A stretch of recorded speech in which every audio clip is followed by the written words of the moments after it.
Isang sunod-sunod at malalim na pag-ubo ang pumunit sa katahimikan sa ilalim ng tulay.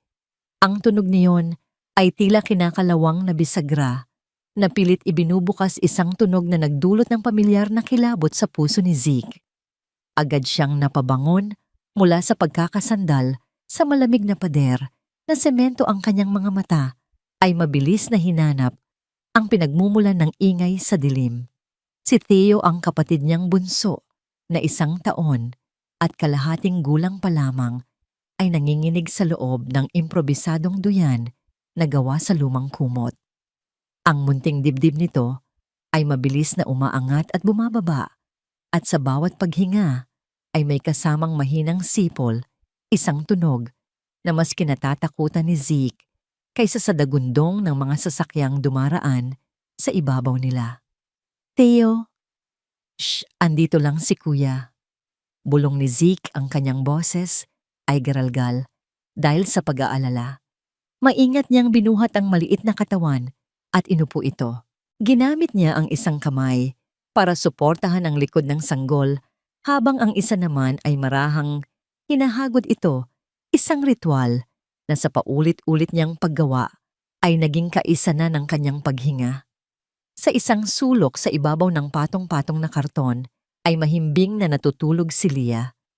5 taong gulang pa lamang ito, ngunit ang paraan ng kanyang pagbaluktot para yakapin ang sarili laban sa lamig ay nagpapakita ng isang uri ng pagtitiis na hindi dapat taglayin ng isang bata. Ang buhok niyang buhaghag ay nakakakalat sa kanyang mukha at mahigpit niyang kayakap ang isang maruming manikang basahan na siya na lamang ang tanging laruan. Muling umubo si Theo at sa pagkakataong ito, mas malakas at tila may pumipigil sa kanyang lalamunan. Nanlaki ang mga mata ni Zeke sa takot. Mabilis niyang kinapa ang isang maliit na plastik na bote sa tabi ng kanilang higaan. Inalog niya ito. Ang mahinang tunog ng natitirang likido ay parang isang hatol. Itinagilid niya ito sa liwanag na nagmumula sa isang malayong poste. Ilang patak na lang. Hindi ito sasapat hanggang bukas. Ubusin mo na to, bunso. Pakiusap niya habang maingat na ipinapatak sa bibig ni Theo ang huling hibla ng gamot para sa hika. Malagkit at matamis ang amoy niyon, isang amoy na para kay Zeke ay amoy ng buhay. Ngunit alam niyang pansamantala lamang ang ginhawang maidudulot nito. Maghapon siyang nagpunas ng mga sasakyan sa gilid ng isang parking lot sa Bonifacio Global City. Karaniwan nakakakuha siya ng sapat na barya para sa isang supot ng lugaw at isang sachet ng gatas. Ngunit kanina, tila mailap ang swerte. Mahigpit ang mga gwardiya at itinaboy siya ng 2 beses. Ang laman ng kanyang bulsa ay ilang pirasong barya na kulang pa pambili ng isang tinapay. Ang mga pader na semento sa paligid nila ay tila lalong lumamig at ang hangin ay nagbago ng ihip. Isang malamig na bugso ang pumasok sa kanilang sinisilungan, dala ang amoy ng paparating na ulan. Napatingin si Zeke sa yero nilang bubungan na may ilang butas. Problema ito. Ilang sandali pa nagsimulang pumatak ang ulan. Una ay mahina, isang malungkot na ritmo sa ibabaw ng yero. Ngunit hindi nagtagal bumuhos ito ng malakas. Isang malupit na pagbuhos na tila gustong lunurin ang buong lungsod. Ang dagundong ng ulan ay halos bumingi sa kanya at hindi nagtagal nagsimula nang tumulo ang tubig mula sa mga butas ng kanilang bubong. Isang malamig na patak ang tumama sa noo ni Theo. Napapitlag ang sanggol at muling nagsimula ang kanyang pag-ubo, mas malala kaysa kanina. Ang sipol sa kanyang paghinga ay naging isang halinghing, isang desperadong tunog ng paghingi ng hangin. Diyos ko, wag po ngayon. Nagngingit-ngit na pabulong ni Zeke sa sarili. Niyakap niya si Theo, sinusubukang isaloob ang sarili niyang init ng katawan sa nanginginig na sanggol, ngunit alam niyang hindi ito sapat. Ang lamig at alikabok sa ilalim ng tulay na ito, ang unti-unting pumapatay sa kanyang kapatid. Ginigising na ng takot ang bawat himaymay ng kanyang kalamnan. Tumingin siya kay Leah na nagsisimula ng magising dahil sa ingay at lamig. Pagkatapos ay tumingin siya kay Theo na ang mukha ay nagsisimula ng mamutla sa kakulangan ng hangin. Wala na siyang pagpipilian. Tumingin siya sa labas ng kanilang silungan sa kabila ng rumaragasang ulan. Sa di kalayuan, tila mga bituin na nakatanim sa lupa ang mga nagkikislapang ilaw ng BGC, ang mga nagtataasang gusali, ang mga mararangyang restaurant, isang mundo na banyaga sa kanila. Isang mundo ng kasaganaan kung saan ang isang pirasong tinapay ay hindi isang pangarap. Isang desisyon ang nabuo sa kanyang isipan, isang desisyon na mapanganib at puno ng kahihiyan, ngunit kailangan niyang gawin. Hindi na niya hahayaang ang isa pang gabi sa ilalim ng tulay na ito ang maging huling gabi ng kanyang kapatid. Leah, marahan niyang tinapik ang balikat ng kapatid. Gising. Nagmulat ng mata si Leah halatang natatakot sa lakas ng ulan. Kuya, nilalamig ako. Hindi pinansin ni Zeke ang sarili niyang panginginig. Ipinulupot niya ang isang basahan sa katawan ni Theo at maingat itong isinukbit sa kanyang dibdib gamit ang isang malaking tela na parang isang gendongan. Aalis tayo, sabi niya, ang kanyang boses ay matatag sa kabila ng kabang nararamdaman. Saan tayo pupunta? Kuya, umuulan. Tanong ni Leah, ang kanyang maliit na boses ay nanginginig. Hinawakan ni Zeke ang malamig na kamay ng kapatid. Itinuro niya ang mga nagniningning na ilaw sa malayo, isang pangako sa gitna ng unos. Doon, sabi niya, kailangan nating makarating doon. Ang ulan ay bumubuhos pa rin nang marating nila ang harapan ng isang marangyang restaurant. Isang kumikinang na gintong plate sa tabi ng malaking pinto, nayari sa salamin at maitim na kahoy ang nagsasabing La Stella. Para kay Zeke, ang pangalan ay isang malupit na biro. Isang bituin napakaliwanag, ngunit napakalayo at imposibleng maabot. Nakatayo sila sa ilalim ng maliit na silong ng gusali, tatlong basang sisiw na nilalang sa hangganan ng ibang mundo. Mula sa loob, isang mainit at ginintuang liwanag ang bumabalot sa mga taong kumakain.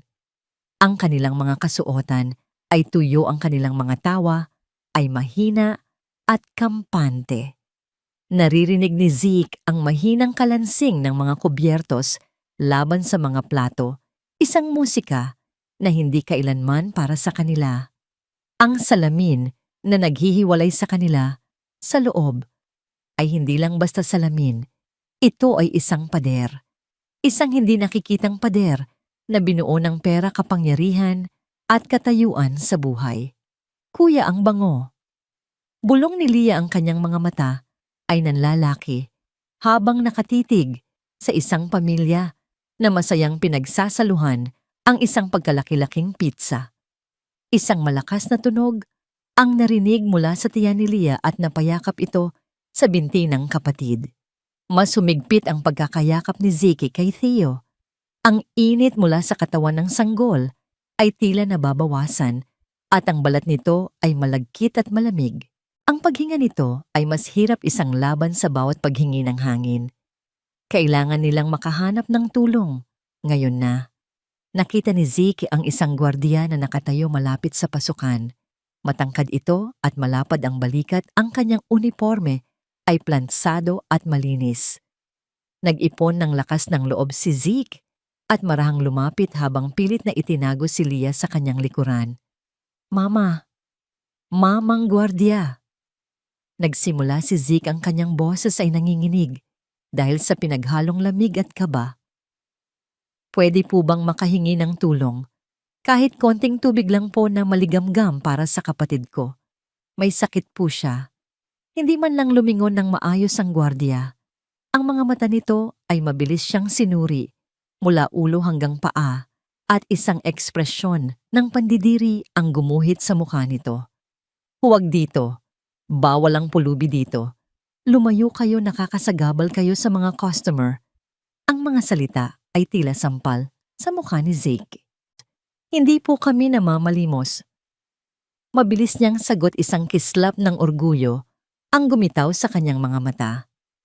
Kailangan lang po talaga namin ng tulong. Pare-pareho lang ang sinasabi niyo. Sagot ng gwardiya, ang boses ay malamig at walang pakialam. Umalis na kayo kung ayaw niyong ipakaladkad ko pa kayo. Napaurong si Zeke, dala-dala ang kahihiyan na mas mabigat pa kaysa sa ulan. Hinila niya si Leah palayo sa pasukan pabalik sa anino. Ang pag-asa na nagsimulang sumibol sa kanyang dibdib ay mabilis na nalanta. Doon sa likod ng hindi nakikitang pader ay muli niyang sinulyapan ng loob. Ang kanyang mga mata ay napako sa isang mesa sa sulok kung saan isang matandang lalaki ang nag-iisang nakaupo. Nakasuot ito ng isang mamahaling kulay, abong Amerikana. Sa harap nito ay isang piging na sapat na para sa 3 tao, steak pasta at isang basket ng tinapay. Ngunit hindi nito ginagalaw ang pagkain. Sa halip nakatingin ito sa labas, sa walang katapusang pagbuhos ng ulan, ang kanyang mga mata ay malungkot at malalim. May isang uri ng kapangyarihan sa kanyang tindig, ngunit meron ding isang aura ng kalungkutan na nakapalibot sa kanya. Iyon si Don Gregorio. Kuya, gutom na ako. Muling sabi ni Leah, ang kanyang boses ay halos maging isang yak. At kasabay nito, isang mahinang pumipiyok na tunog ang naririnig ni Zeke mula kay Theo. Ang sanggol ay nahihirapang huminga. Ang mga labi nito ay nagsisimulang mangitim. Nawala ang lahat ng pag-aalinlangan sa isip ni Zeke. Ang kahihiyan, ang takot, ang orgulyo, lahat ay natabunan ng desperadong pagmamahal para sa kanyang mga kapatid. Isang mamahaling kotse ang huminto sa tapat ng restaurant. Ang gwardiya ay mabilis na lumapit dito, hawak ang isang malaking payong para salubungin ang mga bagong dating na customer. Ito na ang kanyang pagkakataon. Isang maliit na siwang sa pader. Leah, hawak ka sakin. Huwag kang bibitaw. Utos ni Zeke, ang kanyang boses ay biglang naging determinado. Mabilis silang kumilos, gamit ang pagkakataon. Habang ang atensyon ng gwardiya ay nasa iba, umikot sila sa gilid ng restaurant. May isang mababang halamanan na nagsisilbing harang sa panlabas na hardin kung saan may ilang mesa rin para sa mga customer. Hindi na nag-isip si Zeke. Itinaas niya si Leah para makatawid sa mga halaman at pagkatapos ay maingat siyang sumunod habang mahigpit na yakap si Theo. Nasa loob na sila. Ang hangin dito ay naiiba amoy ng mga mamahaling bulaklak at basang lupa, hindi ang amoy ng basura at estero na kanilang kinalakihan. Ngunit ang bawat segundo na naroon sila ay isang panganib. Nakatayo sila ngayon sa hardin, ilang metro na lang ang layo mula sa mesa ni Don Gregorio. Mas malinaw na niya itong nakikita ngayon. Ang mga kulubot sa mukha nito, ang kinang ng gintong relos sa kanyang pulso, ang paraan ng paghawak nito sa kopita ng alak na hindi naman ininom. Humigpit ang kapit ni Leah sa damit ni Zeke. Kuya, natatakot ako. Kailangan natin, Leah, para kay Theo. Sagot ni Zeke habang marahang hinahaplos ang likod ng sanggol na halos hindi na gumagalaw. Humugot siya ng isang malalim na hininga na tila sinisip-sip ang lahat ng natitirang tapang sa kanyang katawan. Ang bawat hakbang papalapit sa mesa ay parang 1 kilometro ang layo. Ang sahig na bato ay malamig sa kanyang mga paang walang sapin. Ang mga mata ng ibang customer ay nagsisimula nang mapansin sila, mga tingin na puno ng pagtataka at pagkamuhi. Sa wakas, narating niya ang tabi ng mesa. Nakayuko siya, hindi magawang salubungin ang mga mata ng matandang lalaki. Ang amoy ng pagkain ay napakalakas, halos makahilo. Nanginginig ang kanyang mga labi habang sinusubukan niyang magsalita. Pasensya na po, Ginoo. Halos pabulong niyang sabi, ang kanyang boses ay basag.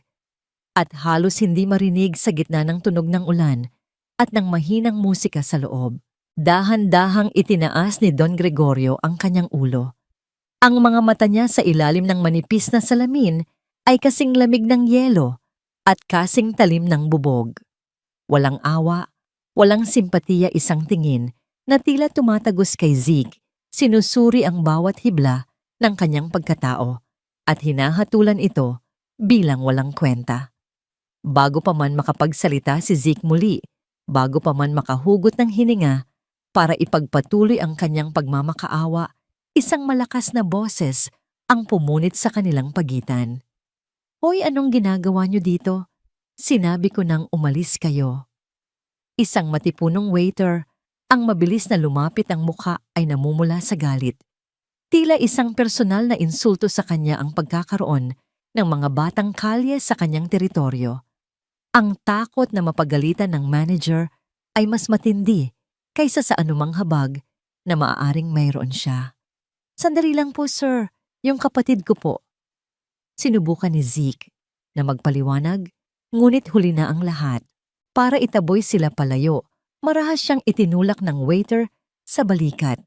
Dahil sa pagod, gutom at bigat ni Theo sa kanyang mga bisig, nawalan ng balanse si Zeke. Natumba siya at sa kanyang pagbagsak, nabitawan niya ang maliit na boteng plastik na may lamang tubig. Lumipad ito sa hangin at bumagsak nang may malakas na kalabog sa katabing mesa, kung saan ang laman nito ay sumaboy at bumasa sa isang napakagandang puting pitaka na nakapatong sa isang upuan. Isang matinis na sigaw ang narinig. Ang bag ko." Mabilis na tumayo ang isang babaeng nakasuot ng isang makinang na bestida. Ang kanyang mukha ay puno ng hindi makapaniwalang pagkagulat na mabilis na naging purong galit. Ang pangalan niya ay Maureen. Bawat pulgada ng kanyang anyo mula sa mga alahas na kumikinang sa kanyang leeg at mga daliri, hanggang sa perpektong ayos ng kanyang buhok, ay sumisigaw ng yaman at karangyaan. "Tingnan mo ang ginawa mo, bulag ka ba?" Sigaw niya. Ang kanyang tingin ay tila mga punyal na tumutusok kay Zeke na pilit bumabangon mula sa sahig. "Alam mo ba kung magkano to? Ang sweldo mo sa buong buhay mo ay hindi sapat para palitan to." "Pasensya na po, ma'am. Hindi ko po sinasadya."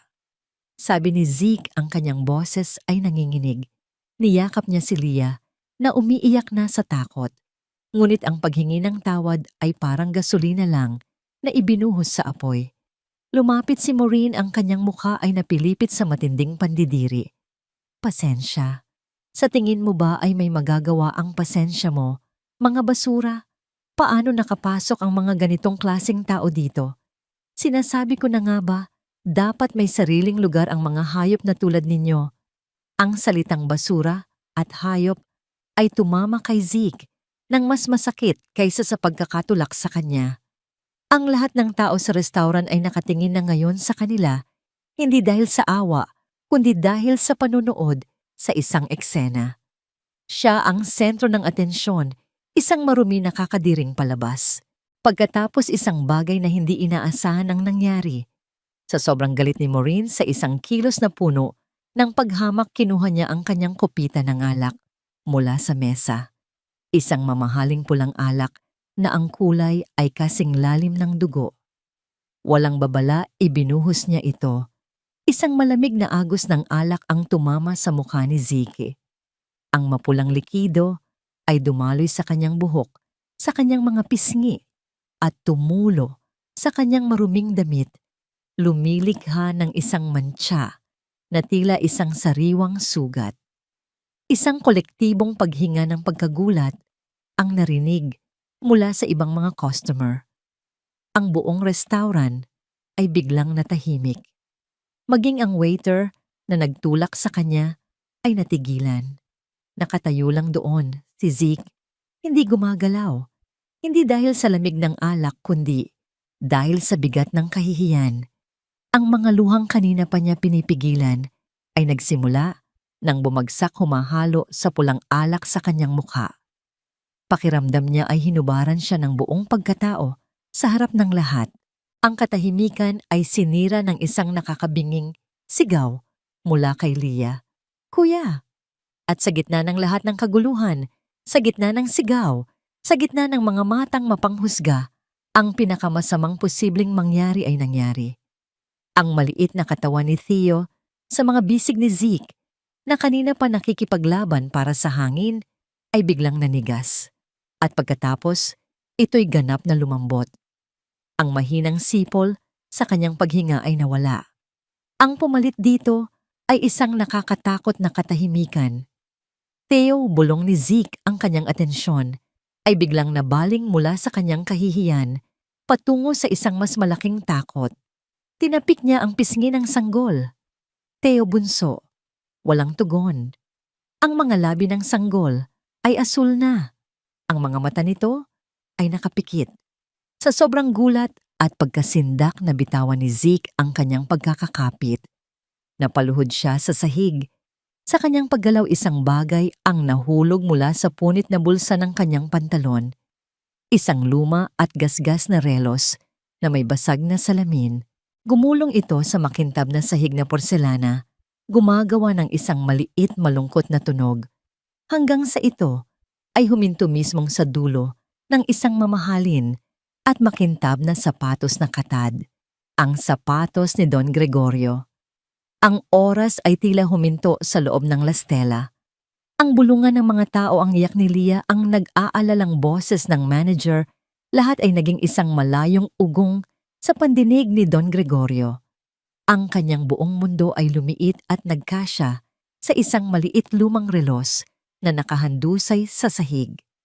Dahan-dahan siyang yumuko, ang kanyang mga tuhod ay lumikha ng mahinang tunog dahil sa paninigas. Binaliwala niya ang mamahalin niyang Amerikana na ngayon ay dumadampi sa basang sahig. Ang kanyang mga mata ay nakatuon lamang sa relos. Sa isang iglap, hindi ito isang piraso ng basura na nahulog mula sa bulsa ng isang batang kalye. Ito ay isang multo mula sa nakaraan. Nanginig ang kanyang mga kamay nang abutin niya ito. Ang bigat nito sa kanyang palad ay pamilyar. Ang basag na salamin, ang mga kupas na numero, at higit sa lahat ang isang maliit na galos sa katad na strap nito, isang galos na siya lang ang nakakaalam ng kwento. Isang pader na yelo na itinayo niya sa paligid ng kanyang puso. Sa loob ng 15 taon, ang biglang gumuho. Tawagin ang ambulansya ko. Ngayon din, umalingaw-ngaw ang kanyang boses, isang dagundong ng kapangyarihan na pumuno sa bawat sulok ng restaurant at nagpatigil sa lahat. Ang lamig sa kanyang mga mata ay nawala na palitan ng isang nagbabagang apoy ng desperasyon. Sabihin ninyo sa ospital na ihanda ang emergency unit, utos ko. Ang manager at mga waiter ay natarantang kumilos. Ang kaninang pagkamuhi kay Zeke ay napalitan ng takot sa utos ng pinakamakapangyarihang lalaki sa kanilang harapan. Binaling ni Don Gregorio ang kanyang atensyon sa nagpapanik na si Zeke na walang tigil sa pagyugyog sa walang malay na si Theo. Lumuhod siya sa tabi nito, hindi na alintana ang alak at dumi sa sahig. Bata. Sabi niya, ang kanyang boses ay naging garalgal at puno ng emosyon. Mahigpit niyang hinawakan ang balikat ni Zeke. Saan mo nakuha ang relos na ito?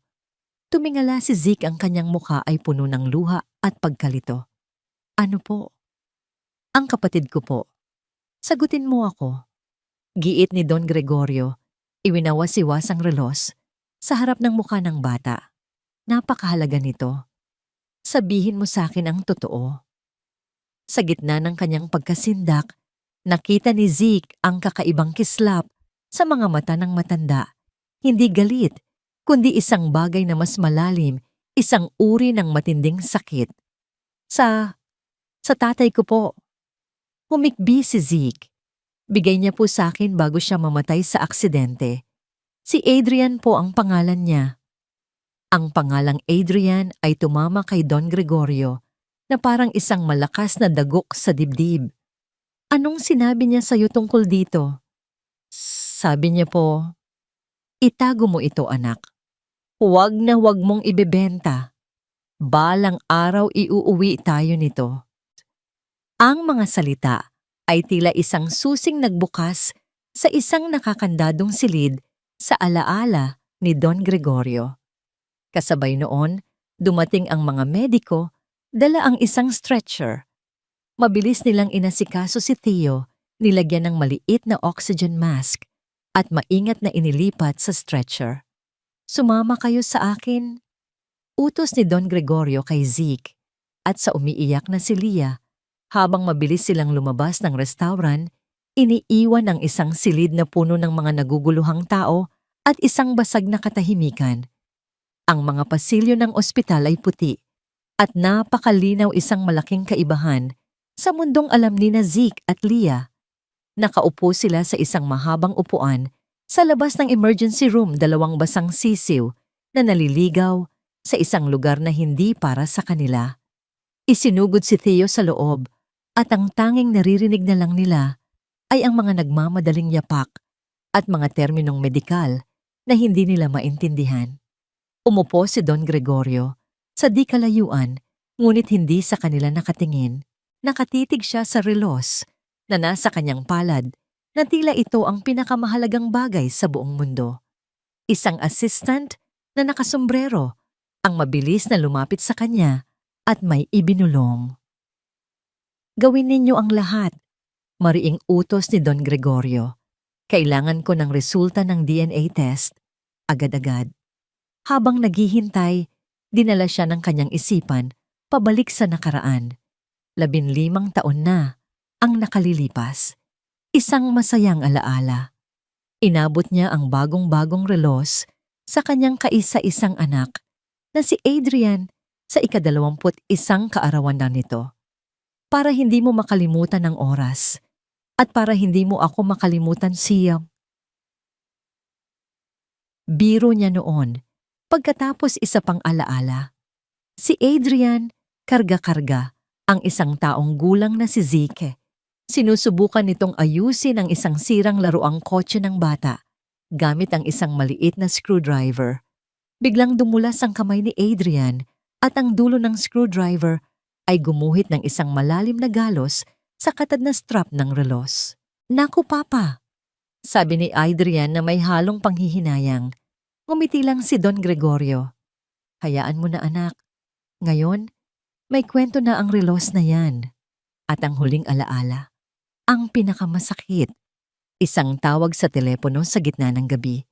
Isang malakas na bagyo. Isang kotse na nahulog sa tulay at bumagsak sa rumaragasang ilog.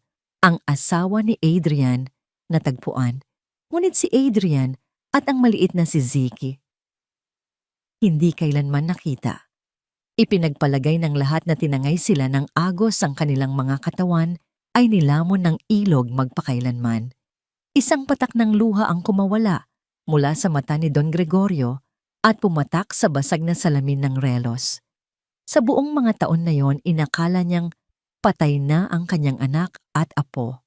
Ang sakit na yon ang nagpatigas sa kanyang puso at naglayo sa kanya sa mundo. Isang pinto ang bumukas at lumabas ang isang doktor na may pagod ngunit bahagyang nakangiting muka. Nalagpasan na po niya ang kritikal na kondisyon, sabi ng doktor nakatingin kay Zeke.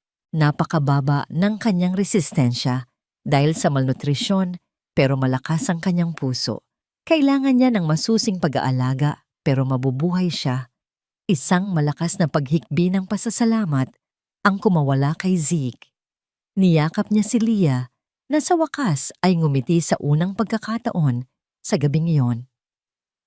Ngunit hindi pa tapos ang lahat. Kasabay ng paglabas ng doktor, ang assistant ni Don Gregorio ay muling lumapit, hawak ang isang malaking brown na sobre. Ang kanyang mukha ay seryoso. "Sir Gregorio," sabi nito sa mahinang boses, "dumating na po ang resulta." Huminto ang paghinga ni Don Gregorio. Dahan-dahan kinuha niya ang sobre mula sa kanyang assistant. Ang kanyang mga kamay na kanina'y nanginginig dahil sa alaala ngayon ay nanginginig dahil sa hinaharap na nakapaloob sa papel na yon. Hinawakan ni Don Gregorio ang sobre na para bang ito ay yari sa napakanipis na salamin. Ang bawat sandali ng katahimikan ay tila 1,000 taon. Ang malutong na tunog ng papel na pinupunit ay umalingaw-ngaw sa pasilyo ng ospital. Inilabas niya ang isang papel at mabilis na sinuri ang mga nakasulat na salita at numero. 99.95% probability. Pagkakamag-anak. Adrian Atienza. Zeke, Lia, Teo. Bumagsak ang mga balikat ni Don Gregorio. Ang papel ay dumulas mula sa kanyang mga kamay at marahang lumapag sa sahig.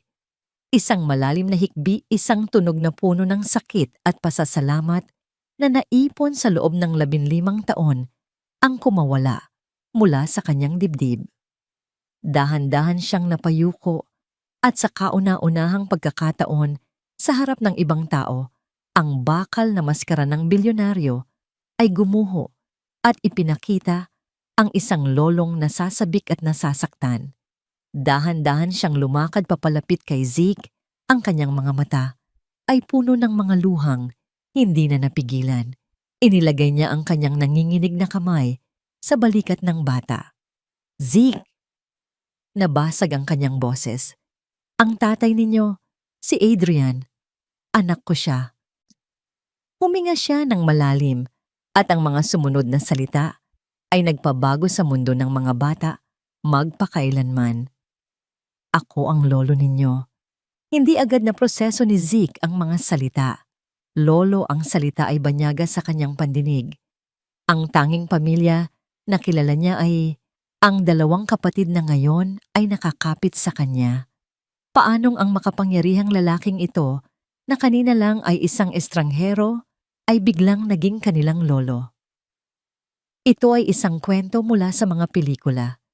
Hindi isang bagay na nangyayari sa totoong buhay, lalo na sa isang batang tulad niya. Ang biyahe papunta sa mansyon ay isang panaginip. Nakaupo sila sa malambot na upuan ng isang mamahaling itim na kotse na tahimik na dumudulas sa basang kalsada. Ito ang unang pagkakataon na nakasakay sila sa isang sasakyan na hindi dumadagundong at hindi amoy usok. Ang loob nito ay amoy katad at isang banayad na pabango. Si Lia ay nakadikit ang kanyang mukha sa bintana. Namimilog ang mga mata sa mga ilaw ng syudad na mabilis na dumaraan.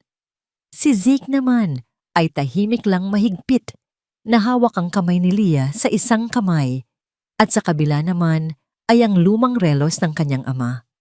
Ito na lamang ang nag-iisang bagay na kumukonekta sa kanya sa dati niyang buhay. Tumingin siya kay Don Gregorio na nakaupo sa harap na tahimik na nakatingin sa labas. Ang kanyang refleksyon sa bintana ay nagpapakita ng isang mukha na puno ng mga emosyon na hindi pa kayang basahin ni Zeke. Hindi nagtagal lumiko ang kotse, papasok sa isang napakalaking bakal na tarangkahan na kusang bumukas ng walang ingay.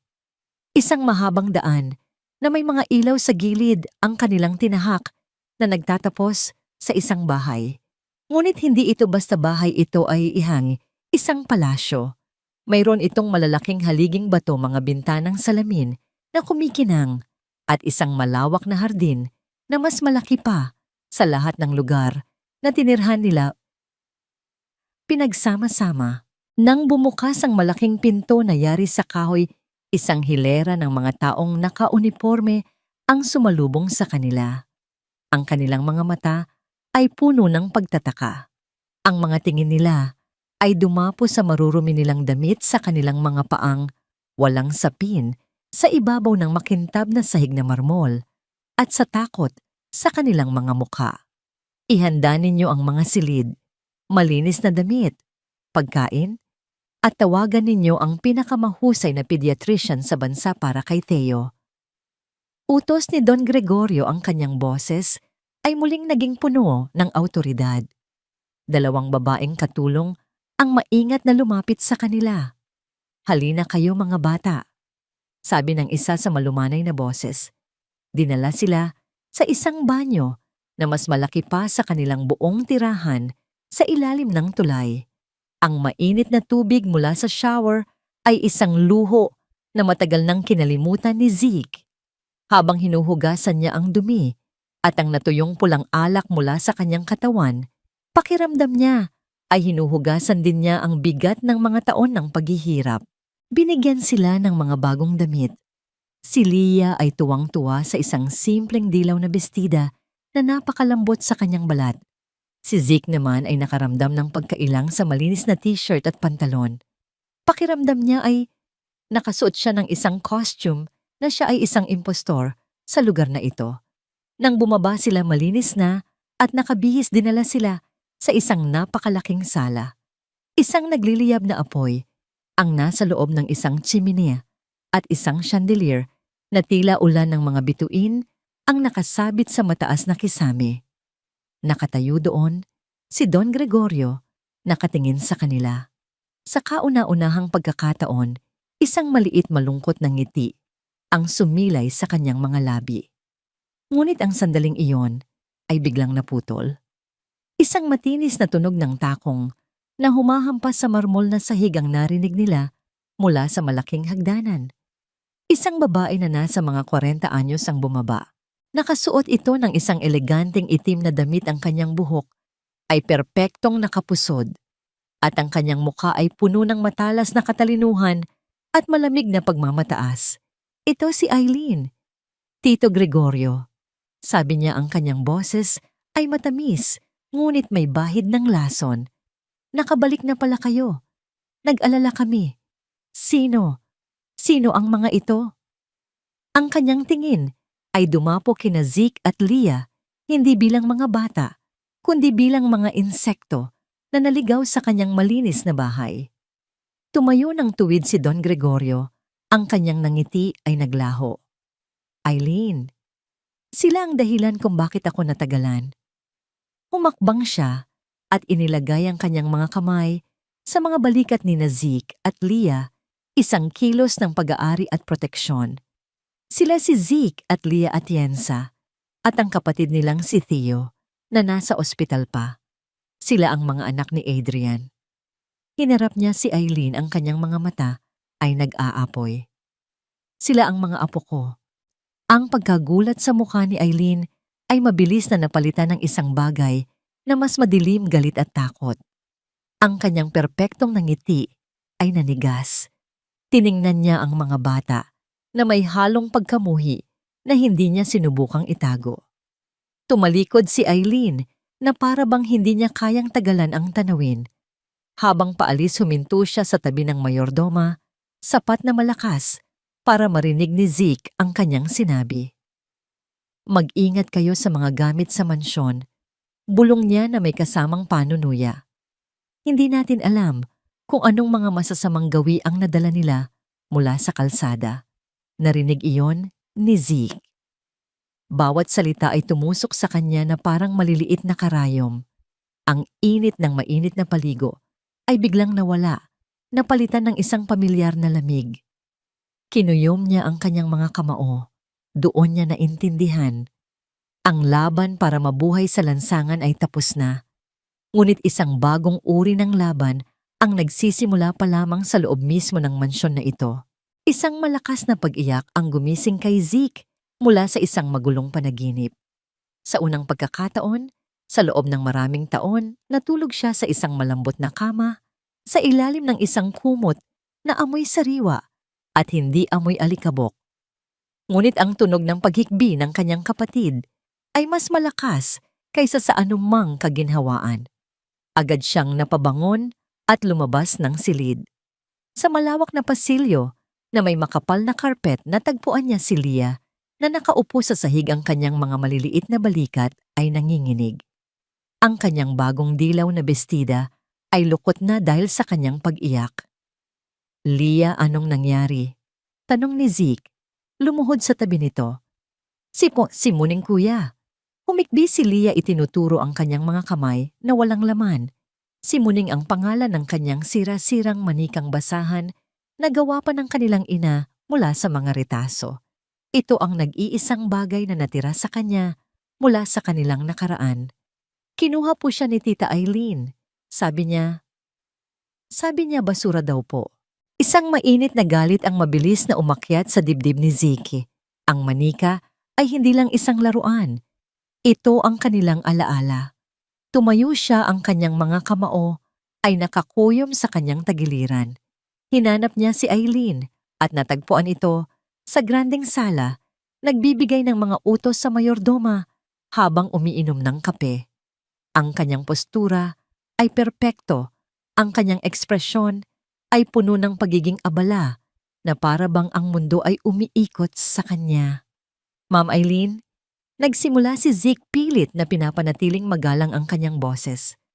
Pasensya na po sa abala, pero hinahanap po ng kapatid ko ang manika niya. Nakita niyo po ba? Tumingin si Eileen sa kanya na para bang siya ay isang nakakainis na langaw. Yung basahan. Sabi niya na may halong panunuya bago sumimsim sa kanyang kape. Oo, nakita ko. Ipinatapon ko na sa basura sa labas. Puno ng mikrobyo. Isang panganib sa kalusugan dito sa pamamahay. Ang bawat salita ay tumama kay Zeke na parang bato. Pero mahalaga po iyon sa kanya. Gawa po iyon ng nanay namin. Tumawa ng mahina si Eileen, isang tunog na walang bakas ng saya. Zeke, kailangan mong matutunan ang mga bagay-bagay. Dito sa bahay na ito, hindi kami nag-iingat ng basura. Ang nakaraan ay nasa nakaraan.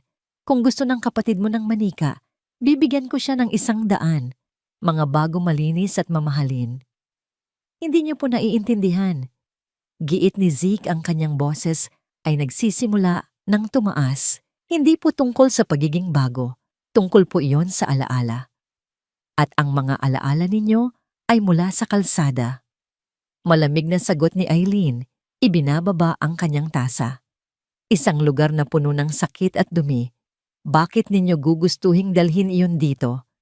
Dito magsisimula kayo muli. Malinis. Kaya itapon ninyo na ang lahat ng basura mula sa dati ninyong buhay. Ang paghamak sa kanyang boses ay hindi maitatago. Para sa kanya sila Zeke at Leah ay mga maruruming bagay na kailangang linisin, hindi mga taong may damdamin. Hindi na makasagot si Zeke. Tumalikod siya, ang kanyang puso ay puno ng galit at kawalan ng pag-asa. Paano niya ipapaliwanag sa isang taong tulad ni Eileen ang halaga ng isang pirasong basahan? Habang pabalik siya kay Leah, isang batang katulong na nagngangalang Bea ang humarang sa kanya. Hawak nito ang maruming manika. Ang kanyang mga mata ay puno ng awa. Nakita ko po ito sa ibabaw ng basurahan, Kuya Zeke. Bulong nito. Naawa po ako kay Leah. Kinuha ko po bago kunin ang truck ng basura. Isang ngiti ng pasasalamat ang sumilay sa mukha ni Zeke. Salamat, Bea. Maraming salamat. Kinuha niya ang manika at mabilis na ibinigay kay Leah. Ang pag-iyak ng bata ay agad na napalitan ng isang malakas na sigaw ng tuwa. Muning, mahigpit niyang niyakap ang manika na para bang ito ang pinakamahalagang kayamanan sa mundo. Ngunit ang kanilang kasiyahan ay panandalian lamang. Anong ginagawa mo? Isang matinis na boses ang sumigaw mula sa kanilang likuran. Si Eileen. Nakita niya ang lahat. Ang kanyang mukha ay napilipit sa galit, hindi dahil sa manika, kundi dahil sa pagsuway. Lumakad siya papalapit, hindi kina Zeke, kundi kay Bea na nakatayo at nanginginig sa takot. Paano ka nangahas na suwayin ang utos ko? Sigaw ni Eileen sa mukha ng katulong. Sino ka sa akala mo para magdesisyon kung ano ang basura at kung ano ang hindi sa pamamahay na ito? Papasensya na po, Ma'am Eileen. Naawa lang po ako sa bata. Hindi na natapos ni Bea ang kanyang sasabihin.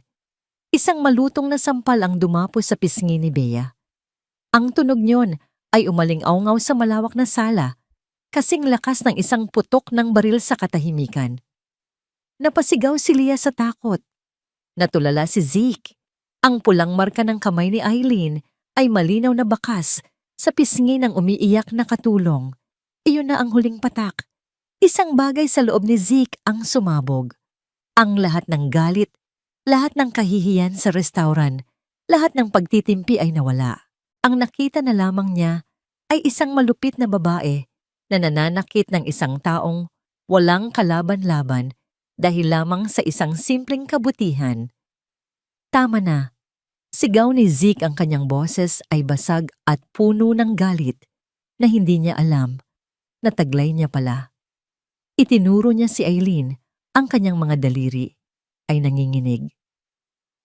Wala kang karapatan. Ang manikang yon ay mas may halaga pa kaysa sa lahat ng mamahalin mong gamit. At si Bea, mas malinis pa ang puso niya kaysa sayo. Humakbang siya palapit, ang kanyang mga mata ay nag-aapoy. Tinatawag niyo kaming basura. Tinatawag niyong basura ang mga alaala namin. Napuno ng luha ang kanyang mga mata, ngunit hindi dahil sa lungkot, kundi dahil sa matinding galit. Mas madumi pa po kayo sa kahit anong basura. Ang mga salita ay lumabas na parang lason. Natigilan si Eileen hindi dahil sa hiya, kundi dahil sa gulat na may isang basura na nangahas na sagutin siya ng ganoon. At sa eksaktong sandaling iyon, ang malaking pinto sa harapan ay bumukas. Pumasok si Don Gregorio. Galing siya sa ospital para dalawin si Theo. Ang kanyang mukha ay pagod, ngunit may bahid ng saya. Ngunit ang saya na yon ay agad na naglaho nang makita niya ang eksena sa kanyang harapan, si Eileen, na ang mukha ay puno ng galit. Si Bea na umiiyak habang hawak ang kanyang namumulang pisngi. Si Leah na sumisigaw sa takot. At ang kanyang apo si Zeke na nakatayo sa gitna ng lahat, nanginginig sa galit na tila isang hayop na nasukol at handa ng lumaban. Isang nakakabinging katahimikan ang bumalot sa silid. Ang tanging maririnig na lamang ay ang paghikbi ni Bea at ang mabilis na paghinga ni Zeke. Ang mukha ni Don Gregorio ay naging kasing tigas ng bato. Ang kanyang mga mata ay lumipat mula kay Eileen patungo kay Zeke. Sinusubukang unawain ang kaguluhan. Ang kanyang boses nang sa wakas ay nagsalita. Siya ay mababa at malamig na parang yelo, ngunit may bigat na kayang dumurog ng bundok. Anong nangyayari dito? Ang tanong ni Don Gregorio ay hindi nangangailangan ng sagot. Ito ay isang utos na magpaliwanag. Ang bigat ng kanyang presensya ay tila humigop sa lahat ng hangin sa silid. Si Eileen, na kanina lang ay parang isang reyna, ay biglang naging isang nasasakdal sa harap ng hari. Tito Gregorio ang batang ito. Sinubukan ni Eileen na unang magsalita na may tono ng biktima, itinuturo si Zeke. Wala siyang modo. Pagkatapos ng lahat ng ginawa natin para sa kanila, sinisigawan niya ako sa sarili kong pamamahay. Ngunit hindi kay Eileen nakatingin si Don Gregorio. Ang kanyang mga mata ay nakatuon kay Bea sa malinaw na pulang marka sa pisngi nito. Ang bawat kulubot sa mukha ng matanda ay tila lumalim isang senyales ng namumuong unos. Zeke, sabi niya sa mahinahon, ngunit matatag na boses, hindi inaalis ang tingin kay Bea. Sabihin mo sa akin ang lahat.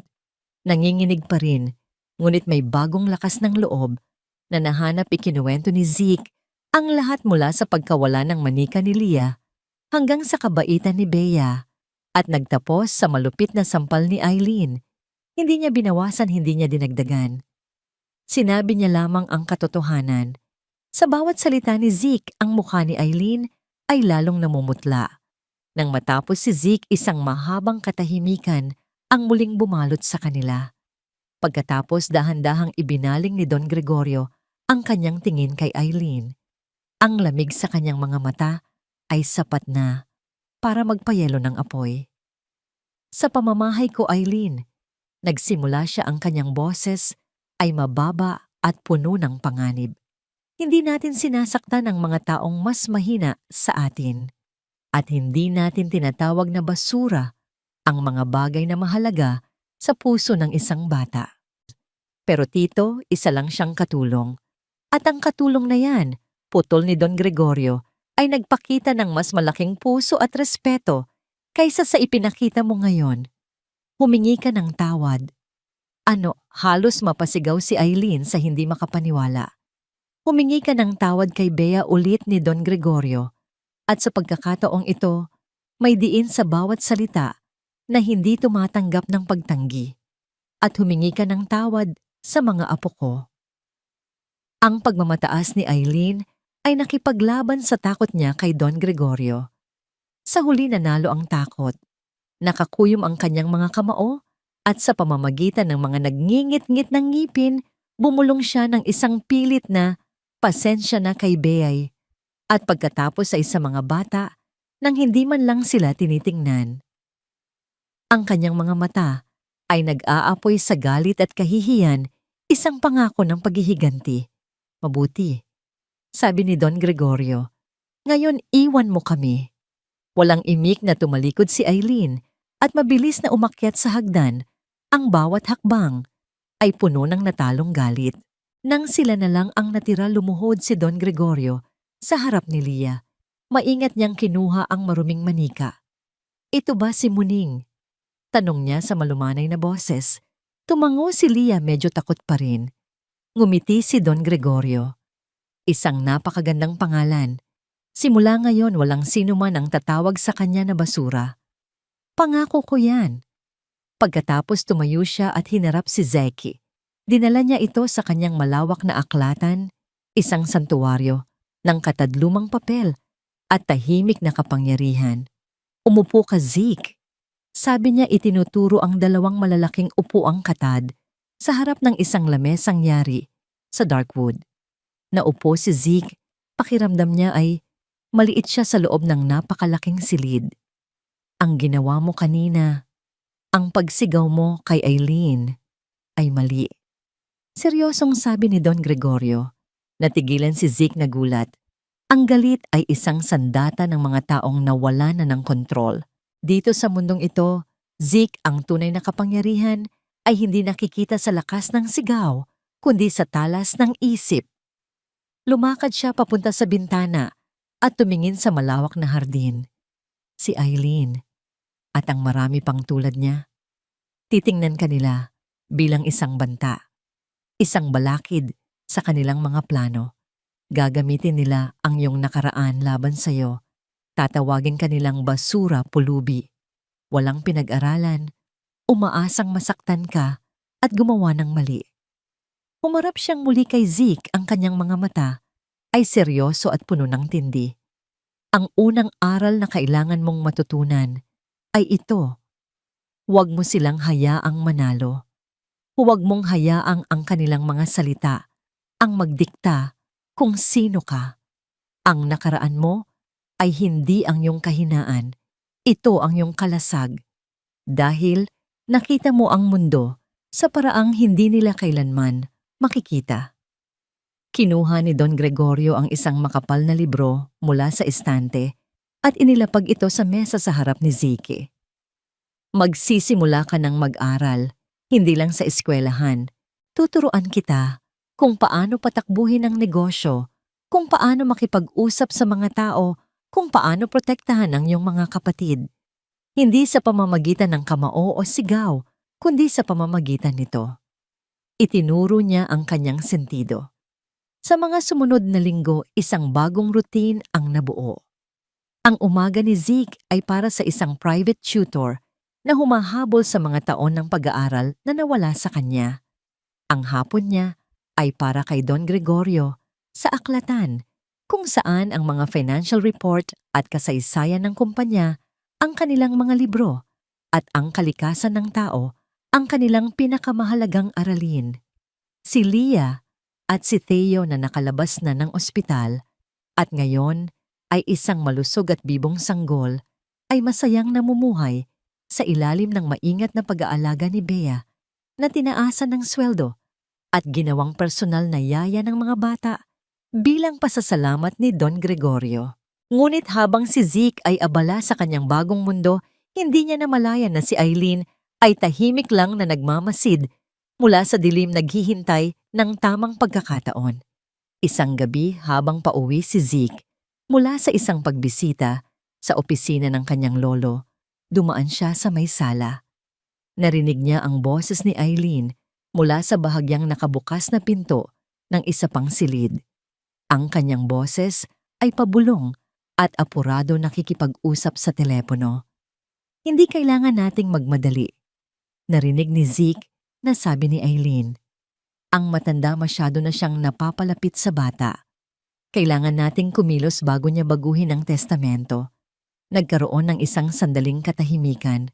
Napahinto si Zeke sa likod ng pader, ang kanyang puso ay nagsimulang kumabog.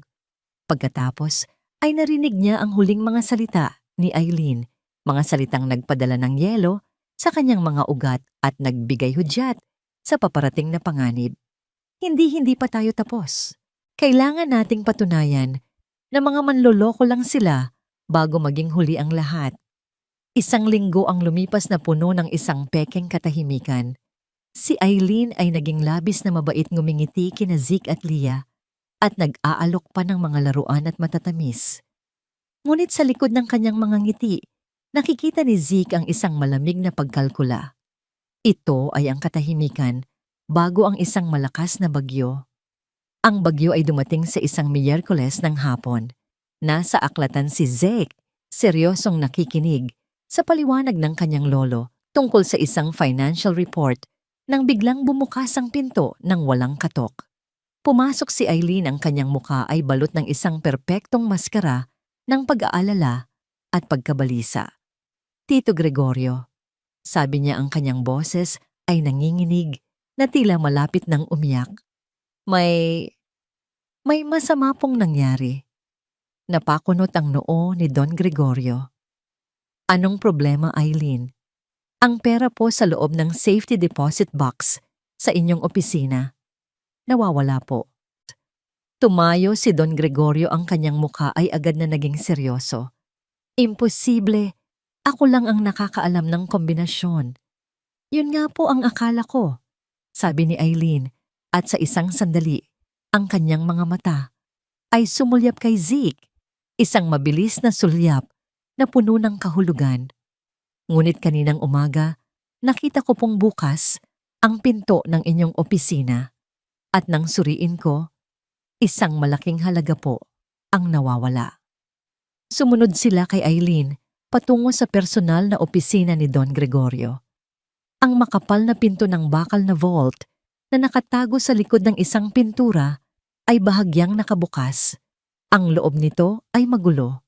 Isang tumpok ng pera na nakalaan para sa payroll ng mga empleyado ay malinaw na nabawasan. Sino ang huling pumasok dito? Tanong ni Don Gregorio, ang kanyang boses ay dumadagundong sa galit. Kayo po, Tito? At muling tumingin si Eileen kay Zeke. Sa pagkakataong ito puno ng pekeng awa. At si Zeke po, kahapon pinapasok niyo po siya dito para kumuha ng isang libro. Lahat ng mata ay biglang napunta kay Zeke. Ang mga katulong na nagkumpulan sa may pinto ay nagsimulang magbulungan. Naramdaman ni Zeke ang paglamig ng hangin sa paligid niya. Hindi po ako. Mabilis niyang sabi, ang kanyang puso ay nagsimulang kumabog ng malakas. Pagkatapos ko pong kunin ang libro, umalis na po ako agad. Zeke, sabi ni Eileen sa malumanay na boses na lalong nagbigay diin sa kanyang pagkukunwari. Walang ibang nakakaalam kung nasaan ang vault na ito. At ang mga batang galing sa... Huminto siya na para bang ayaw niyang ituloy, ngunit ang mensahe ay malinaw. Ang mga batang galing sa kalsada. Hindi ako magnanakaw. Sigaw ni Zeke, ang kanyang boses ay basag dahil sa gulat at sakit. Tumingin siya sa kanyang lolo, naghahanap ng suporta, ngunit ang nakita niya ay isang mukha na puno ng pagdududa at malalim na pagkadismaya. Ang tiwala na kanilang sinimulang buuin ay tila nagiging abo sa kanyang harapan. Kung ganoon patunayan mo, hamon ni Eileen, payagan mong suriin namin ang iyong silid. Sige. Sagot ni Zeke nang walang pag-aalinlangan. Wala siyang itinatago. Pinangunahan ni Eileen ang paghahanap. Ang mga gwardiya at ang mayordoma ay sumunod sa kanila papunta sa silid ni Zeke. Ang bawat hakbang sa hagdan ay parang isang martilyo na pumupukpok sa dibdib ni Zeke. Ang silid niya na dati ay isang santuwaryo ay biglang naging isang lugar ng paglilitis. Binuksan ni Eileen ang mga drawer, hinalughog ang aparador, at sinuri ang ilalim ng kama, walang nakita. Nagsimulang huminga ng maluwag si Zeke. Ngunit pagkatapos ngumiti si Eileen, isang maliit tagumpay na ngiti. Lumakad siya papunta sa mesa kung saan nakapatong ang mga libro ni Zeke. May isang partikular na libro doon ang paborito niyang libro ng mga kwentong pakikipagsapalaran. Kinuha ito ni Eileen. Ano kaya ito? Sabi niya at binuklat ang libro. Mula sa pagitan ng mga pahina nahulog ang isang makapal na bungkos ng pera, mga bagong-bagong 1,000 pisong papel, nakatali pa ng goma. Ang lahat ng hangin ay tila nawala sa baga ni Zeke. Nakatitig lang siya sa pera sa sahig, ang kanyang isip ay ayaw maniwala sa kanyang nakikita. Paanong nangyari iyon, Zeke? Ang boses ni Don Gregorio mula sa may pinto ay puno ng sakit. Hindi ito galit. Mas masahol pa. Ito ay ang tunog ng isang pusong nadurog. Paano mo nagawa ito sa akin? Lolo, hindi po ako. Hindi ko po alam kung paano napunta yan dyan. Maniwala po kayo sa akin. Pagmamakaawa ni Zeke, ang mga luha ay nagsimula ng mamuo sa kanyang mga mata. Ngunit ang ebidensya ay naroon malamig at hindi maikakaila, nakalatag sa sahig para makita ng lahat. Ang kanyang mga salita ay walang bigat. Ang kanyang nakaraan ay ang kanyang hatol. Umalis na kayong lahat, utos ni Don Gregorio sa mahinang boses sa mga katulong. Nang sila na lang ang natira, tiningnan niya si Zeke. Ang kanyang mukha ay tila tumanda ng 10 taon sa loob ng ilang minuto. Pumunta ka sa iyong silid, sabi niya. Ang kanyang boses ay walang emosyon. Manatili ka dyan. Bigyan mo muna ako ng panahon para mag-isip. Ang bawat salita ay isang parusa. Hindi siya pinagalitan. Hindi siya pinalayas. Mas masahol pa. Binigyan siya ng katahimikan ng pagdududa. Tuliro na lumakad si Zeke pabalik sa kanyang silid. Narinig niya ang mga bulungan ng mga katulong habang dumadaan siya. Ang kanilang mga tingin ay puno ng panghuhusga.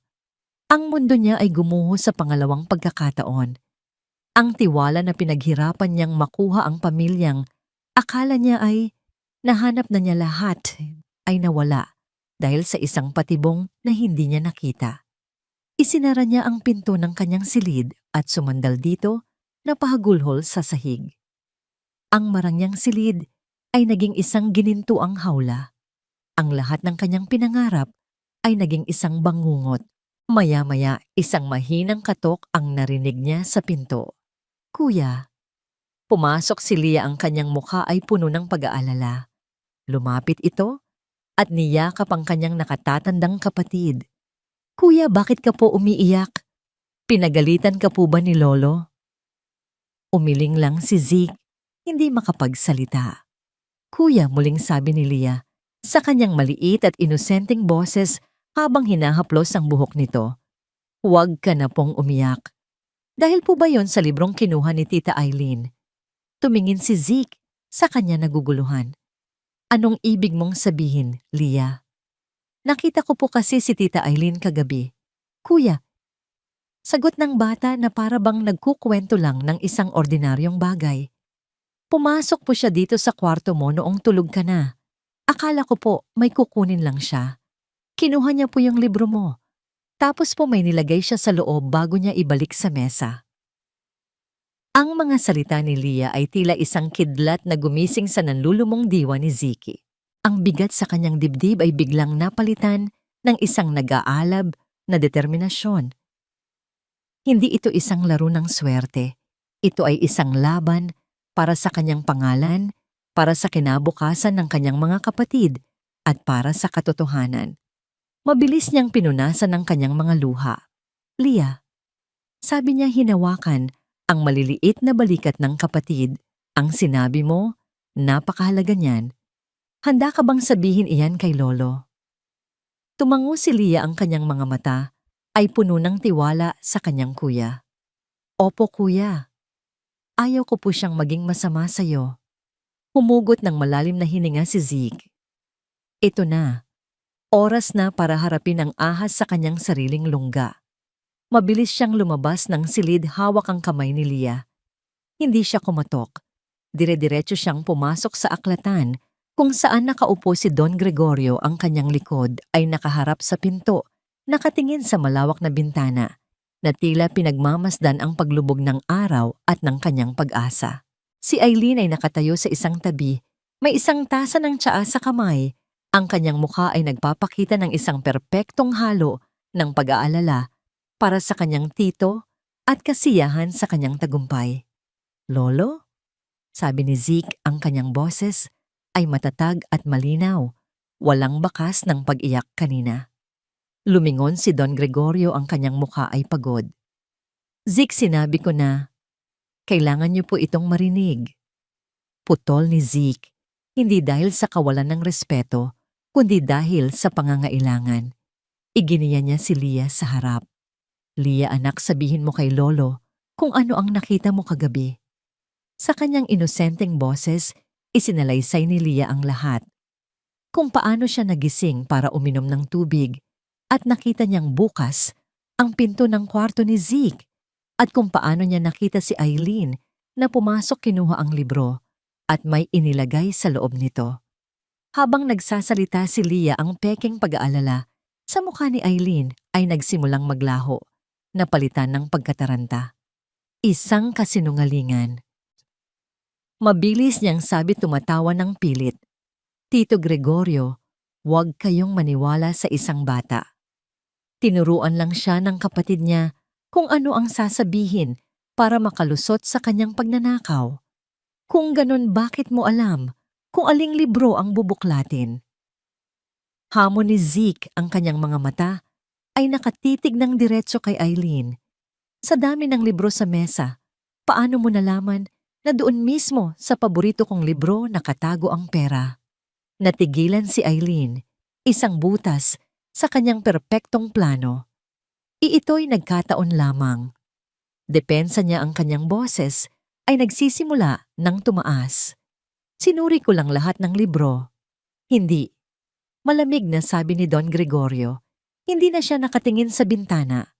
Ang kanyang mga mata, na kanina'y puno ng pagkadismaya, ngayon ay matalas na parang isang agila. Sinusuri ang bawat kilos ni Eileen. "Hindi mo sinuri ang lahat. Yun lang ang kinuha mo." Ang silid ay napuno ng isang mabigat na tensyon. Si Eileen ay parang isang daga na nasukol. Ngunit bago pa siya makaisip ng panibagong kasinungalingan, isang hindi inaasahang tao ang nagsalita mula sa may pintuan. "Mayroon po akong gustong sabihin." Lumingon silang lahat. Nakatayo doon si Bea, ang yaya ng mga bata. Ang kanyang mga kamay ay nanginginig, ngunit ang kanyang mga mata ay determinado. Sa tabi niya ay ang mayordoma na tila nagbigay sa kanya ng lakas ng loob. "Bea?" nagtatakang tanong ni Don Gregorio. Yumuko si Bea. "Pasensya na po, Sir Gregorio, ngunit hindi ko po kayang manahimik na lang." Tumingin siya kay Eileen. "Kagabi po, bago ako matulog, narinig ko pong may kausap sa telepono, si Ma'am Eileen. Akala ko po ay tungkol sa negosyo. Ngunit narinig ko po ang pangalan ni Kuya Zeke." Bumaling siya pabalik kay Don Gregorio. Sinabi po niya sa kausap niya, "Huwag kang mag-alala. Bukas sa harap mismo ng matanda, mapapatunayan nating lahat na ang isang basurahan ay mananatiling basurahan."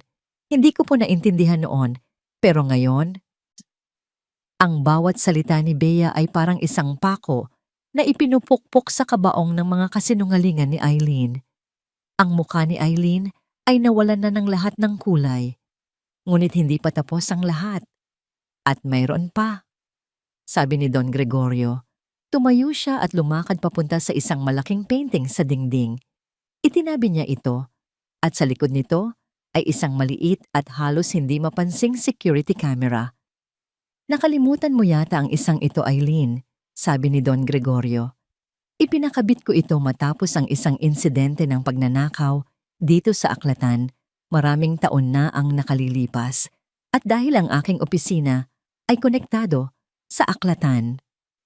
Kinuha niya ang isang remote control mula sa kanyang mesa at itinutok ito sa isang malaking telebisyon na nakatago sa isang estante.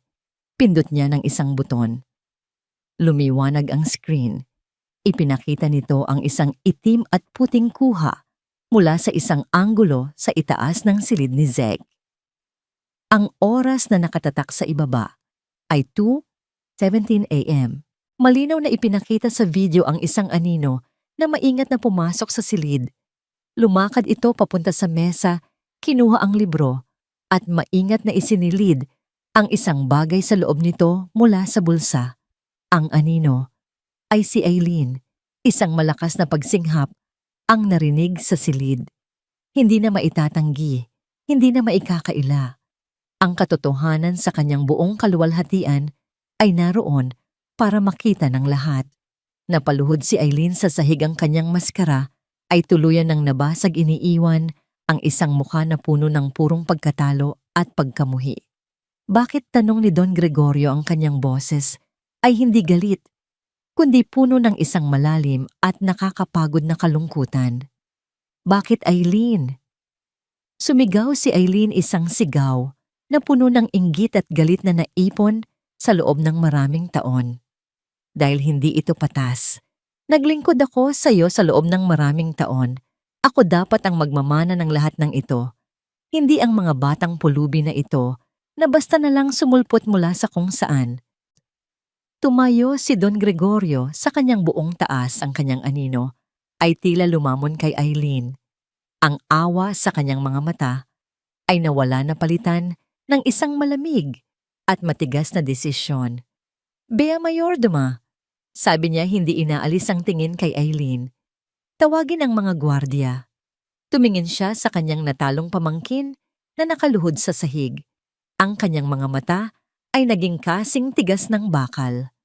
Masyado ka nang lumampas sa iyong guhit, Eileen. Walang anumang seremonya. Ang mga gwardya ay pumasok tahimik at episyente. Walang sigawan, walang pagmamakaawa. Ang tanging maririnig lamang ay ang mga hikbi ng pagkatalo ni Eileen habang inaalalayan siyang tumayo at sinasamahan palabas ng mansyon, palabas ng kanilang buhay. Ang kanyang mga gamit ay isusunod na lamang sa isang kahon. Ang lahat ng karangyaan na kanyang iningatan ay nawala sa isang iglap dahil sa isang kasinungalingang nabisto. Nang sumara ang malaking pinto, isang mabigat na katahimikan ang bumalot sa sala. Tila ang buong mansyon ay nakahinga ng maluwag, pinalalayas ang isang madilim na anino na matagal nang naninirahan dito. Lumakad si Don Gregorio papalapit kay Ziki. Ang mukha ng matanda ay pagod, ngunit ang pagkadismaya sa kanyang mga mata ay napalitan na ng isang bagay na mas malalim, pagsisisi at pagmamahal. Inilagay niya ang kanyang mabigat na kamay sa balikat ni Zeke. Patawarin mo ako, apo. Sabi niya, ang kanyang boses ay garalgal. Patawarin mo ako sa pagdududa ko sa'yo. Umiling si Zeke. Naiintindihan ko po, Lolo. Mahirap pong maniwala kapag ang lahat ng ebidensya ay laban sa'yo. Hindi, giit ni Don Gregorio. Dapat ay mas pinakinggan ko ang aking puso, hindi ang aking mga mata. Iyon ang aral na itinuro mo sa akin ngayong gabi. Niyakap niya si Zeke ng mahigpit.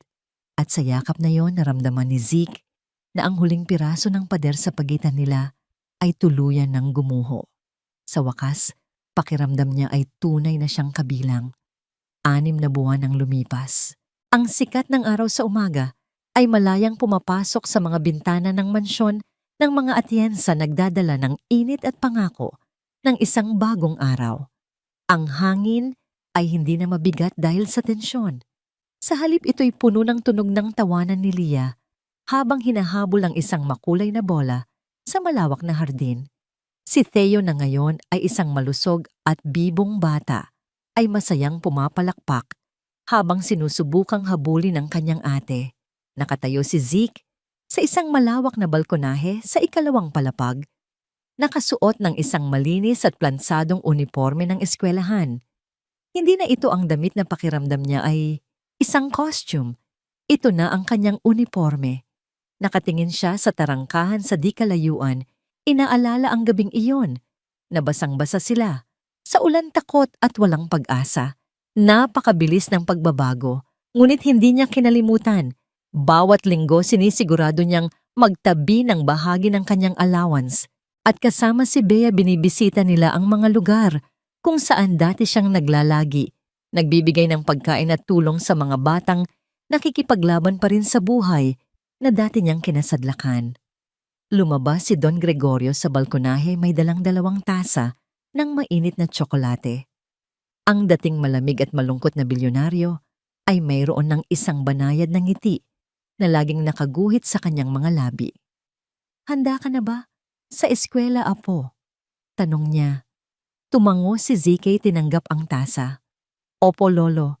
Salamat po sa lahat." Umiling si Don Gregorio.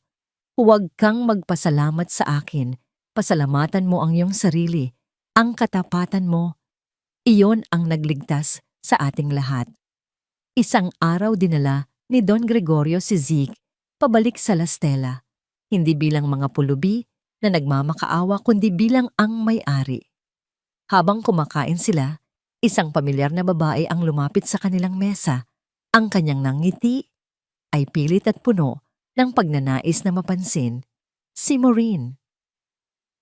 "Don Gregorio, napakagandang pagkakataon," sabi niya bago sumulyap kay Zeke. Ang pagkilala ay dumaan sa kanyang mga mata na mabilis na napalitan ng pagkagulat at takot. Ikaw." Ngumiti lang si Zeke, isang simpleng ngiti na walang bahid ng paghihiganti. Tumango lang siya ng bahagya. Ang kilos na yon ay mas malakas pa sa anumang salita. Ipinapakita nito na napatawad na niya, ngunit hindi niya kailanman malilimutan ang aral na natutunan niya sa gabing iyon, ang halaga ng dignidad. Sa kanilang pag-alis, napansin ni Zeke ang isang bagong patakaran na nakapaskil malapit sa pasukan ng restaurant. Ito'y nagsasabing isang bahagi ng kita ng restaurant bawat buwan ay idodonate sa isang pundasyon para sa mga batang kalye. Ang huling eksena ng kanilang kwento ay hindi naganap sa isang marangyang silid, kundi sa isang maliit na kwarto sa loob ng mansyon. Ito ang dating silid ng kanyang amang si Adrian na ipinaayos ni Don Gregorio at ginawang isang maliit na museo ng mga alaala. Sa gitna ng silid sa loob ng isang glass case ay nakadisplay ang 2 bagay. Ang una ay ang sira-sirang manikang basahan ni Leah Simoning at sa tabi nito ang luma at basag na relos. "Lolo, ipinaayos niyo na po ba?" tanong ni Zeke. Napansin na ang relos ay muling tumatakbo. "Ang makina lang," sagot ni Don Gregorio. "Ang basag na salamin at ang galos sa strap. Hiniling ko na huwag nilang tanggalin."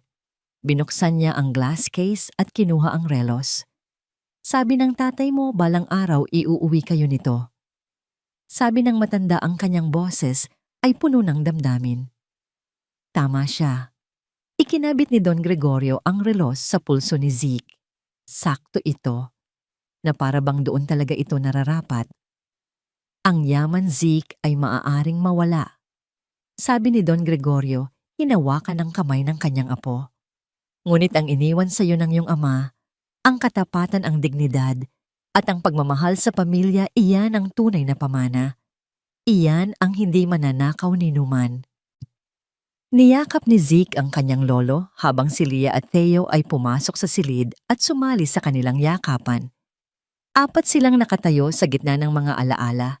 Isang pamilyang winasak ng trahedya, ngunit muling binuo ng katapatan ng isang bata. Ang kahirapan ay maaaring magnakaw ng pagkain sa iyong mesa at ng bubong sa iyong ulunan. Ngunit hinding-hindi nito kayang nakawin ang halaga ng iyong pagkatao. Dahil sa huli, hindi ang laman ng iyong bulsa ang magsasabi kung sino ka, kundi ang integridad na pinanghahawakan mo sa pinakamadilim na sandali ng iyong buhay. Ang orasan sa pulso ni Zeke ay patuloy sa pag-ikot, hindi na binibilang ang mga oras ng paghihirap, kundi ang bawat segundo ng isang bagong umaga. Nakauwi na sila. Sa wakas, nakauwi na. Ang 6 na buwan ng kapayapaan ay isang mainit na kumot na bumalot sa pamilya Atienza. Para kay Zeke, ang bawat araw ay isang pag-aaral, hindi lamang ng matematika at agham, kundi ng isang bagong wika ng mga ngiti, mga kilos, at mga tingin sa mundo ng mayayaman. Ngunit natutunan niyang ang mga anino ay laging naroon naghihintay lamang ng tamang sandali upang bumalik. Ang sandaling iyon ay dumating sa anyo ng isang anunsyo. Isang umaga sa kanilang almusal, ibinaba ni Don Gregorio ang pahayagan at tiningnan si Zeke ng may seryosong ekspresyon. "Panahon na," sabi ng matanda. "Panahon na para opisyal na ipakilala kayo sa Board of Directors at sa publiko. Ang mga Atienza ay hindi nagtatago sa dilim." Isang malaking press conference ang idinaos. Sa harap ng kumikislap na mga ilaw ng kamera at ng daan-daang pares ng matang mapanuri, tumayo si Zeke sa tabi ng kanyang lolo kasama sina Lia at Theo. Ang kwento nila, isang pinaikling bersyon na puno ng trahedya at muling pagkikita ay isinalaysay. Ngunit ang mundo ay hindi isang fairy tale. Kinabukasan, sumabog ang media. Ang pulubing prinsipe mula sa kalye, patungong boardroom, sigaw ng isang headline, "Eskandalo sa Atienza Empire, mga tagapagmana o mga impostor," tanong ng isa pa. Ang kanilang mga lumang larawan, kuha ng sila'y marumi at payat pa ay inilathala sa tabi ng kanilang mga bagong larawan na nakasuot ng mamahaling damit. Ang kwento nila ay ginawang isang sirko. Ang epekto ay mabilis at malupit. Bumagsak ang presyo ng stock ng Atienza Corp. Ngunit ang pinakamasakit na dagok ay hindi pera. Si Don Gregorio ay may isang pangarap na proyekto, ang pagtatayo ng Atienza Flores Community Center, isang malaking pasilidad sa isang mahirap na lugar na magbibigay ng libreng edukasyon, pagkain at serbisyong medikal. Ang kanyang partner ay ang Flores Foundation na pinamumunuan ni Gia Tomas Flores, isang respetado at matigas na negosyante na galing din sa hirap. Isang hapon pumasok si Don Gregorio. Sa aklatan ang kanyang muka ay kasing dilim ng paparating na bagyo. "Si Tomas," sabi niya, ibinabagsak ang isang folder sa mesa. Gusto niyang umatras sa proyekto. "Bakit po?" gulat na tanong ni Zeke. "Dahil sa eskandalo?" sagot ni Don Gregorio na may pait sa boses. Nangangamba siya na ang kontrobersya sa ating pamilya ay makakasira sa reputasyon ng foundation. Sinabi niya, paano ako magtitiwala sa isang kumpanya na ang kinabukasan ay ipagkakatiwala sa pagkamali isang bata mula sa kalye. Sinubukan ni Don Gregorio ang lahat. Nagpadala siya ng mga abogado, nagpakita siya ng mga numero, nag-alok siya ng mas malaking pondo. Ngunit si G. Flores ay hindi natinag. Para sa kanya ito ay tungkol sa prinsipyo at tiwala. Gabi na. Narinig ni Zeke ang kanyang lolo, nakausap ang abogado sa telepono. Ang boses nito ay puno ng pagkabigo sa unang pagkakataon. "Hindi ko siya mapilit." Nawala ang tiwala niya. Nakatayo si Zeke sa dilim ng pasilyo nakikinig. Naintindihan niya ang isang bagay na hindi nakita ng kanyang lolo. Hindi ito isang laban na maaaring ipanalo ng pera o kapangyarihan. Ang problema ay hindi ang negosyo. Ang problema ay siya. Humugot siya ng isang malalim na hininga at ang lahat ng kanyang natutunan sa loob ng 6 na buwan, ang kumpiyansa, ang kaalaman, ay hinaluan niya ng isang bagay na matagal na niyang taglay, ang tapang na hinubog ng lansangan. Pumasok siya sa aklatan.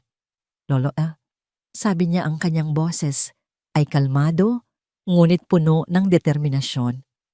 Nagulat si Don Gregorio na makita siya. "Lolo, ang mga abogado niyo po ay hindi mananalo sa laban na ito. Ang pera niyo po ay hindi rin."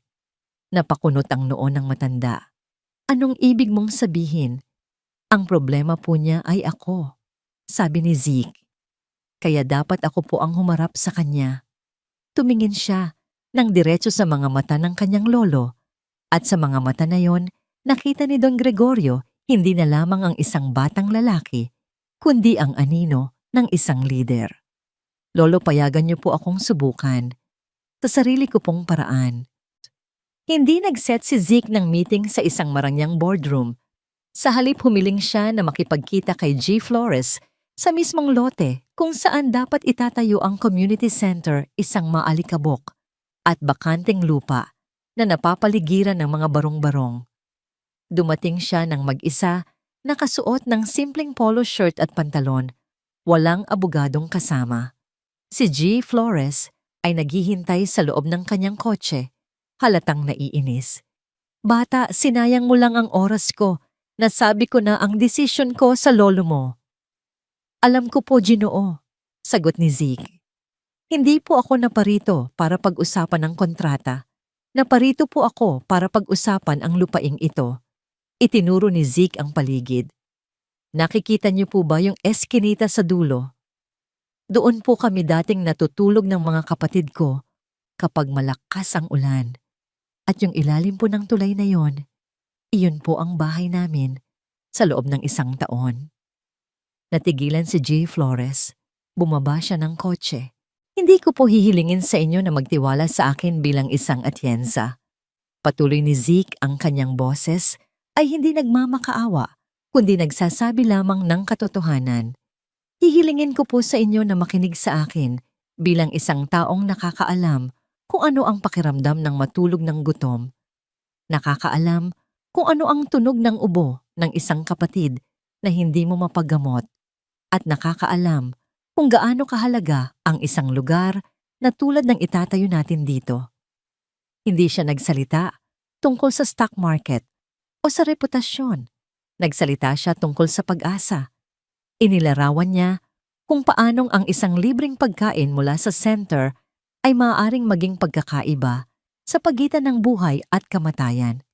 Kung paanong ang isang silid-aralan ay maaaring maging isang santuwaryo mula sa panganib ng lansangan. Nagsimula po kayo sa wala, Ginoo. Sabi ni Zeke, naaalala ang kanyang research tungkol sa buhay ni G. Flores. Mas naiintindihan niyo po ito kaysa sa kahit kanino. Ang proyektong ito ay hindi lamang tungkol sa pera o pangalan. Ito po ay tungkol sa pagbibigay sa mga batang tulad ko noon ng isang bagay na hindi namin nakuha, isang pagkakataon. Isang mahabang katahimikan ang namagitan sa kanila. Ang tanging maririnig lamang ay ang hangin at ang malayong ingay ng syudad.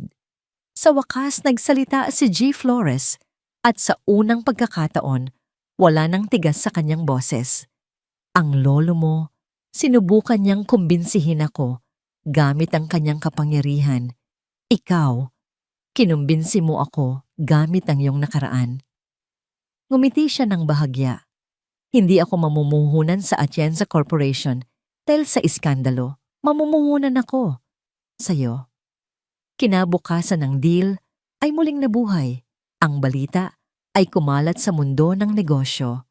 Hindi na ang pulubing prinsipe, kundi ang bagong leader ng Atienza. Ilang linggo pagkatapos, sa isang malaking charity ball, muling nag-cruise ang landas nila ni Maureen. Ang babae na halos masira ang reputasyon matapos ang insidente sa La Stella ay desperadong sinusubukang bumalik sa mataas na lipunan. Nang makita niya si Zeke, napapalapit kasama si Don Gregorio, namutla siya. Inaasahan niya ang